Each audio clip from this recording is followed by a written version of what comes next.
Hello everyone, मेरा नाम है लव गुप्ता और इस वीडियो में हम लोग पढ़ेंगे इरिगेशन इंजीनियरिंग। सब्जेक्ट कोड है EID 5211। क्रेडिट है 2 credit on theory, 1 credit on practical. तो चलिए शुरू करते हैं। Irrigation irrigation is defined as the science of artificial application of water to the land. मतलब कृत्रिम रूप से खेत में या फील्ड में पानी देने की प्रक्रिया क्रॉप वाटर रिक्वायरमेंट के according through the crop period, उसी को हम बोलते हैं इरिगेशन।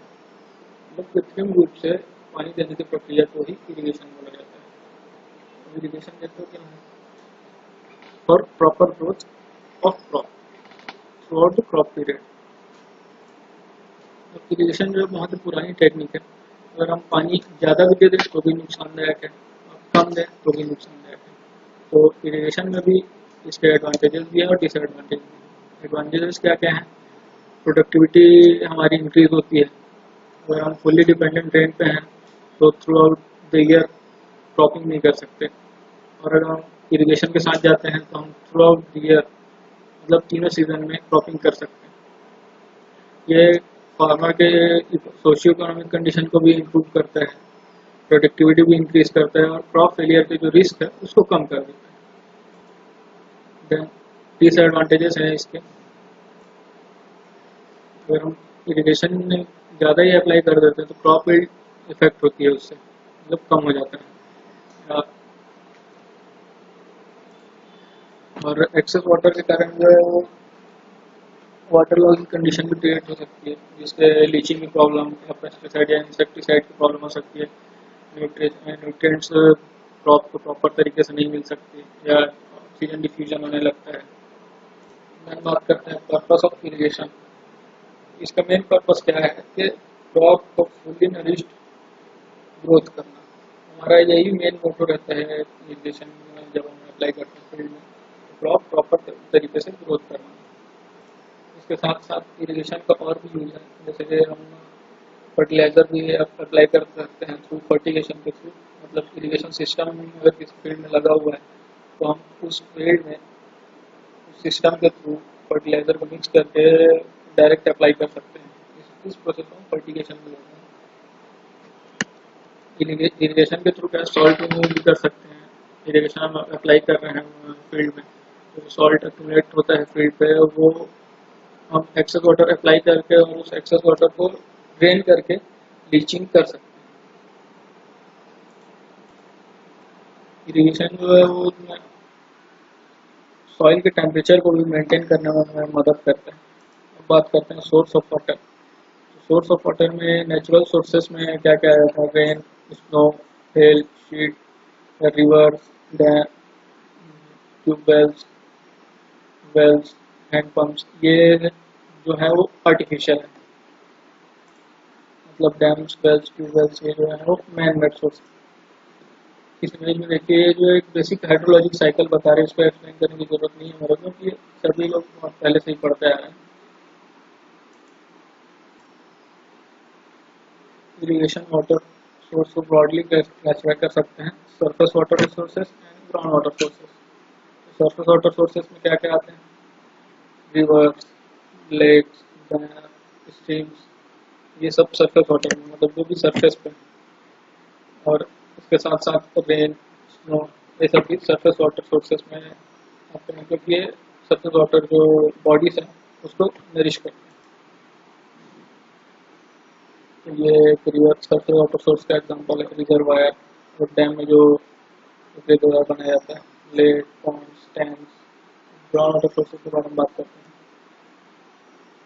ग्राउंड वाटर सोर्सेज में मेनली जो एक्वीफर्स होते हैं वही ग्राउंड वाटर के सोर्सेज होते हैं। अब इसको हम एक्सट्रैक्ट कैसे कर सकते हैं? डग वेल के थ्रू, dug from borewell, cavity borewell, tube well, इन सब के थ्रू हम उसको ग्राउंड वाटर को एक्सट्रैक्ट कर सकते हैं। अब बात करते हैं इरिगेशन प्रोजेक्ट के बारे में। इरिगेशन प्रोजेक्ट को दो टाइप से डिवाइड कर सकते हैं ब्रॉडली। एक है based on cultural command area. Cultural command के एरिया क्या होते हैं?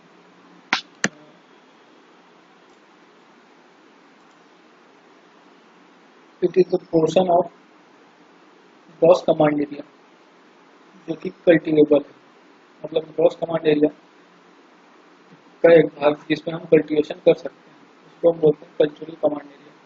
अब ग्रॉस कमांड एरिया क्या है? टोटल एरिया जो किसी भी प्रोजेक्ट के इरिगेशन प्रोजेक्ट के थ्रू इरिगेट किया जाना है, उसे हम बोलते हैं ग्रॉस कमांड एरिया। अब based on cultural command area irrigation project को 3 पार्ट्स में डिवाइड किया जाता है या 3 हिस्सों में क्लासिफाइड किया जाता है। Major irrigation projects, medium and minor irrigation projects. Major irrigation projects को बोलते हैं जिसमें कल्चरल कमांड एरिया जो है 10,000 हेक्टेयर से ज़्यादा होता है। देन मीडियम इरिगेशन प्रोजेक्ट जिसमें कल्चरल कमांड एरिया 10,000 से 2,000 के बीच होता है। देन माइनर इरिगेशन प्रोजेक्ट जिसमें कल्चरल कमांड एरिया 2,000 हेक्टेयर से कम होता है, उसको हम बोलते हैं minor irrigation project. Based on the way of water application, मतलब वाटर किस तरीके से अप्लाई कर रहे हैं, उसके अकॉर्डिंगली इरिगेशन प्रोजेक्ट को क्लासिफाई किया जाता है। फर्स्ट है ग्रेविटी फ्लो इरिगेशन स्कीम और lift irrigation scheme. Gravity flow में पेरिनियल स्कीम आती है और नॉन पेरिनियल स्कीम। पेरिनियल का मतलब है जो इरिगेशन प्रोजेक्ट पूरे साल भर इरिगेशन प्रोवाइड करता है, उसको पेरिनियल इरिगेशन स्कीम बोलते हैं। नॉन पेरिनियल स्कीम में क्या होता है, जो छोटे छोटे कैनाल होते हैं जो साल भर सरप्लस वाटर नहीं होता है जिस कैनाल में साल भर, उसको नॉन पेरिनियल इरिगेशन स्कीम में रखते हैं।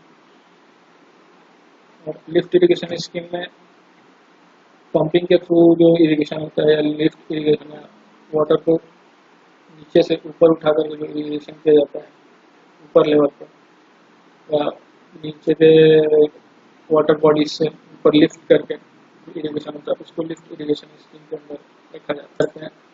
कुछ मेजर इरिगेशन प्रोजेक्ट के बारे में ये टेबल है जहाँ पे शो हो रहा है major irrigation projects of India.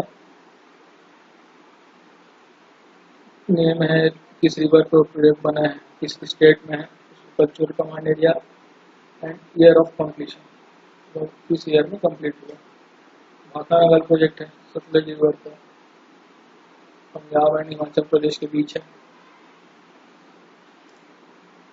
40 lakh है इसका कल्चरल कमांड एरिया हेक्टेयर में, 1963 में बन चुका है। वैसे काफ़ी सारे प्रोजेक्ट हैं। ये इंदिरा गांधी कैनाल है, कोसी प्रोजेक्ट है, हीराकुंड है, यहाँ फेमस है, चंबल प्रोजेक्ट है।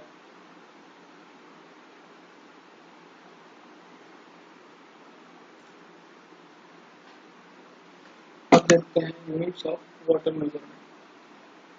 वाटर को मेजर का एक दो टाइप से किया जा सकता है, एक तो रेस्ट में, एक तो मोशन में।